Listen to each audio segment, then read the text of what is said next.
বানাতে চলেছি ঘুগনি। তো আশা করি সবাই কম বেশি খেয়েছো। তো এইরকমভাবে কে কে খেয়েছো সেটা আমাকে একটু কমেন্টের মাধ্যমে জানাবে। কেমন? দেখো, তেল হয়ে গেছিলো গরম, দিয়ে দিয়েছি পেঁয়াজ। পেঁয়াজ তো ভাজা হয়ে গেছে। এটা তোমরা আশা করছি মোটামুটি সবাই জানো এটা কি। তো দেখো বন্ধুরা, এটা কি বলতে পারছো? পেঁয়াজটা আমার হয়ে গেছে ভাজা। তো এখন আমি দিয়ে দিচ্ছি মাটনটা। মাটন কিমা, বুঝতে পারছো? দেখতে অবশ্যই পেয়েছো তোমরা। মাটন কিমা, এটা কিমা করে নিয়ে এসেছি। করবো হচ্ছে ঘুগনি। তো দেখো, এর জন্য মটর সিদ্ধ করে রেখেছি, মশলাও হয়ে গেছে। বন্ধুরা, কষানো হয়ে গেছে আমার মটন। এবার দিয়ে রেখে ভেজে রাখা আলুগুলো দিয়ে দিচ্ছি। তোমরা বুঝতে পারছো কেন মটনটা একটু সিদ্ধ হতে দেরি লাগে, তো ওই জন্য আমি আলাদা করে আলুটা ভেজে নিলাম। ঠিক আছে, এইবার দিয়ে দেবো মটরটা। ভেজে রাখা মটরটা দিয়ে একটুখানি নেড়ে করে নেব। বুঝতে পারছো কেন মটন তো সিদ্ধ হতে একটু টাইম লাগে, এই জন্য আগে আমি মটনটা কষিয়ে নিলাম।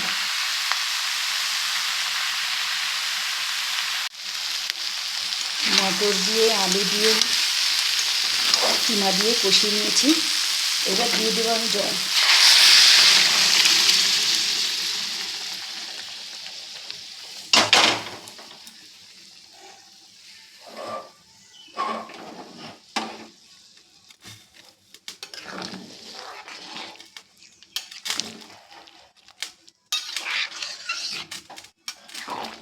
কেমন লাগছে বন্ধুরা?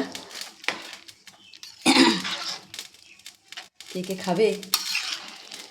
সবার ইনভাইট রইল আজকে সন্ধ্যের। ঠিক আছে, সন্ধ্যের ইনভাইট রইল সবার জন্য।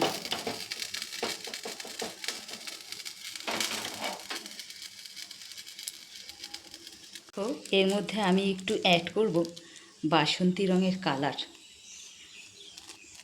কেন এটা দিলে না কালারটা খুব সুন্দর আসে। তোমরা কি কেউ দাও? দেখো কত সুন্দর হয়ে গেল কালারটা, দেখতে পেয়েছো? এই জন্য আমি এই বাসন্তী রঙের কালারটা একটু দেই, খুব সুন্দর কালার আসে। দেখতে কেমন হয়েছে গো? চলো এবার ফুটে উঠুক, তারপরে এই পরিবেশন।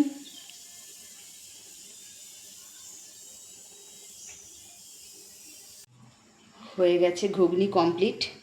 দেখো, বাটিতে বেলে নিয়েছি আর লুচি বেলে নিয়েছি। এখন দেখো লুচি হবে। তো এটা হচ্ছে আমার রাতের ডিনার। তোমরা কে কে ডিনার করবে আমার বাড়িতে চলে আসো, কেমন? দেখো হয়ে গেছে আমার ঘুগনিও রেডি হয়ে গেছে, পুরিও রেডি হয়ে যাচ্ছে। আর যারা যারা খাবে তোমরা চলে এসো আমার বাড়িতে, আমি কিন্তু তোমাদের জন্য অপেক্ষা করব, কেমন? দেখো নিয়ে বসে পড়েছি ডিনার। কে কে করবে আমার বাড়িতে চলে এসো ডিনার করার জন্য।